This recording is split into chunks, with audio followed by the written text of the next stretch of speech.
Hello বন্ধুরা, কেমন আছেন সবাই? আশা করি আপনারা সবাই ভালো আছেন। আমি আমার লাস্ট ব্লগে দেখিয়েছিলাম যে আমরা নীলকণ্ঠ মন্দিরে গেছিলাম আর বলেছিলাম আপনাদেরকে যে তারপরে আমরা কোথায় গেছি সেই ব্লগটা নিয়ে আমি আজকে আসব। তো চলে এলাম আজকে। তো প্লিজ আপনারা শেষ অবধি দেখবেন ব্লগটা, আশা করি আপনাদের ভালো লাগবে। তো আমরা সেদিনকে বিকেলবেলায় হোটেলে গিয়ে একটু রেস্ট করে চলে গেলাম রামঝুলা দেখতে। আর এইটা আমি আপনাদেরকে একদম উপর থেকে ভিউটা দেখাচ্ছি, কারণ আমরা ছিলাম অনেক ওপরে আর ব্রিজে যেতে হলে একদম আমাদেরকে নিচে যেতে হয়েছিল। তো দেখছেন আমরা সব উপর থেকেই দেখছিলাম। আর তারপর 100-র ওপরে সিঁড়ি ভেঙে আমাদেরকে নিচে যেতে হলো আর কি। তো সেটাই একটু স্ক্যারি ছিল। নামাটা তো এত কষ্ট হয়নি, বাট ওঠাটা অসম্ভব কষ্টনীয় ছিল। তো যাই হোক, এখন আমরা নিচে এসে গেছি। মাকেও কোনো মতে আমি ধরেই নিচে নামিয়েছি আর কি। তারপরে এখন আমরা যাচ্ছি রামঝুলার দিকে। তো রামঝুলা হয়েছে একটা আইকনিক ল্যান্ডমার্ক আর ট্যুরিস্ট অ্যাট্রাকশন ঋষিকেশে। এই ব্রিজটা প্রভু রামের নামে প্রচলিত। আর এইটা বলা হয় যে প্রভু রামের ভাই লক্ষ্মণ এই নদীটা পার হয়েছিল বনবাসের সময়। আর লক্ষ্মণ ঝুলাটা ক্লোজড করা হয়েছে 2019-এ বাজে অবস্থা হওয়ার জন্যে। আর লক্ষ্মণ ঝুলাটা এখন পার্মানেন্টলি বন্ধ করে দেওয়া হয়েছে জনগণের জন্য আর ভেহিকেলের জন্যও। আপনারা রামঝুলা থেকে লক্ষ্মণঝুলা হেঁটেও যেতে পারেন নিচ দিয়ে, শুধু ব্রিজটা দেখার জন্য, যেটা 2 কিলোমিটার দূরে। আর যেতে যেতে আপনারা আকর্ষণীয় দৃশ্য দেখতে পারেন গঙ্গা নদীর আর আশেপাশের পাহাড়ের। তো এখন আমরা যাচ্ছি রামঝুলা দিয়েই।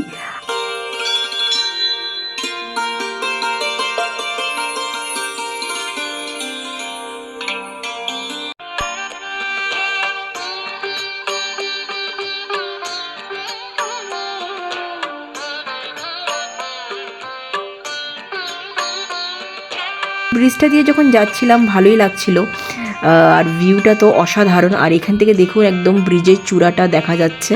আমি আপনাদেরকে দেখানোর চেষ্টা করছি, তো প্লিজ আপনারা কমেন্ট করবেন যে আপনাদের কেমন লাগলো। আর আমি এখান থেকে আপনাদেরকে লক্ষ্মণ ঝুলার ভিউটাও দেখাচ্ছি। তো দেখুন এখান থেকে দূরে কিন্তু দেখা যাচ্ছে লক্ষ্মণ ঝুলাটা। তো আমি ভিডিও করার একটু চেষ্টা করেছিলাম। তো তারপর আমার ছোটদা আমার মায়ের এখানে ছবি তুলছে। তো দেখছেন ও খুব ইন্টারেস্টিংলি মার ছবি তুলছে আর আমাকে বলছিল তুই সরে যা সাইড থেকে। তো যাই হোক, তারপরে ছবি তোলার পরে আমি আরেকবার একটু দাঁড়িয়ে পুরো ভিউটা নিচ্ছিলাম গঙ্গা নদীর প্লাস সব পাহাড়ের। তারপরে আমরা ব্রিজ থেকে নেমে আমরা একটু ফটোশ্যুট করলাম এই জায়গাটাতে দাঁড়িয়ে। তো ফটোশ্যুট করার পরে আমাদের সবারই খুব খিদে পেয়ে গেছিলো, কারণ অনেকটা দেরি হয়ে গেছিলো। তো আমরা চলে গেছিলাম একটা খুব সুন্দর জায়গাতে, আর এই জায়গাটার নাম হয়েছে চটিওয়ালা রেস্টুরেন্ট। আর চটিওয়ালা রেস্টুরেন্ট নামটা কেন এখনই আমি আপনাদেরকে দেখাচ্ছি, তো চলুন আমার সাথে। তো এই দেখুন, ইনি হয়েছে চটিওয়ালা মহারাজ। তো দেখুন বাইরে কিন্তু বসে আছে, আর ওনার চটিটা দেখেছেন একদম কিন্তু লম্বা ওপরে। তো এইটাই হয়েছে এই জায়গার অ্যাট্রাকশন। তারপর চলুন এবার ভেতরে ঢোকা যাক। তো ভেতরে গিয়ে আমরা স্পেশাল থালি অর্ডার করেছিলাম, পুরোটাই ভেজ।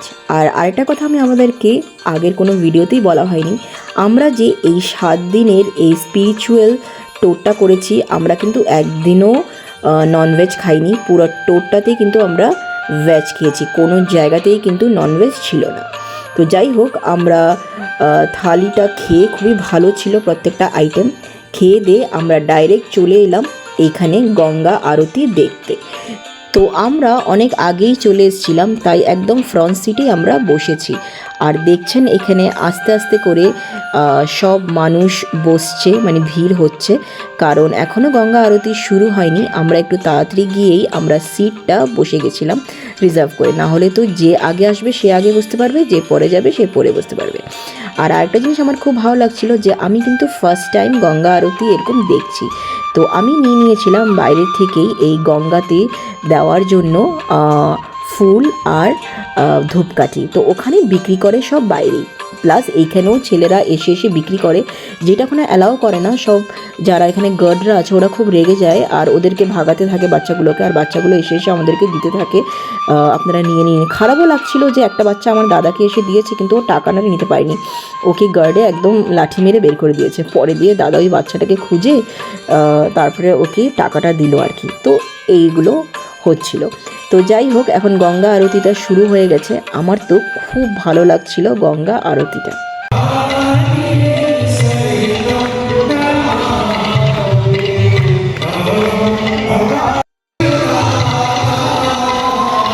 তারপর আমিও দিয়াটা জ্বালিয়ে নিয়েছিলাম, কারণ আমার বৌদি বলেছিল ধূপকাঠিটা না জ্বালিয়ে দিয়াটা জ্বালাতে। তো ওর দিয়াটা আমাকে দিয়ে দিয়েছিল আর ধূপকাঠিটা ও নিয়ে নিয়েছিল।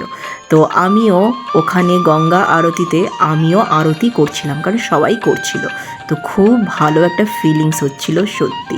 তারপরে গঙ্গা আরতি করার পরে আমি জলের মধ্যে ওটাকে ভাসিয়ে দিয়েছি আর কি। তারপরে ভাসানোর পরে আমার ছোড়দা বৌদিরাও ভাসিয়েছে, তারপরে আমার দাদারাও গিয়ে ভাসিয়েছে, আমার মাও গিয়ে ভাসিয়েছে। তো অনুভূতিটা সত্যি খুবই অন্য রকমের ছিল।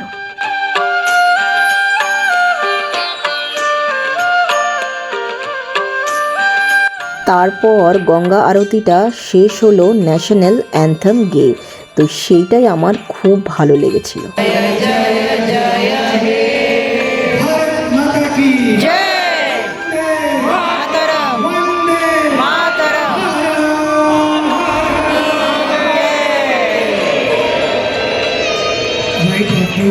আর জায়গাটার নাম হয়েছে পরমাথ নিকেতন আশ্রম।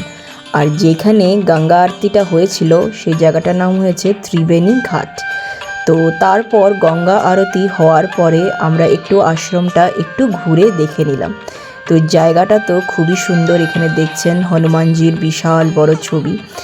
তো তারপর আমরা খুব সুন্দরভাবে সময় কাটিয়ে ওখান থেকে বেরিয়ে গেলাম। যাওয়ার সময় আবার সেইভাবে আমাদেরকে যেতে হয়েছিল। আমি যে আপনাদেরকে আগে বলেছিলাম যে আমরা 100টার উপরে সিঁড়ি ভেঙে নিচে নেমেছিলাম, ঠিক সেইভাবেই আমাদেরকে উপরে উঠতে হয়েছিল। তো আমার তো অবস্থা খারাপ হয়ে গেছিলো উঠতে গিয়ে, মা তো পারবে না, তাই আমরা মাকে একটা বাইক করে পাঠিয়ে দিয়েছিলাম। ওখানে বাইকেরও অপশান আছে, যারা মানে বয়স্ক লোক যারা পারে না তারা বাইক দিয়েও যেতে পারে। যাই হোক, আজকের এই ব্লগটা আমি এখানেই শেষ করলাম। আপনাদের যদি ভালো লাগে তো প্লিজ একটা লাইক কমেন্ট শেয়ার করবেন আর আমার পরের ব্লগের অপেক্ষা করবেন। তো till then, bye bye, love you all.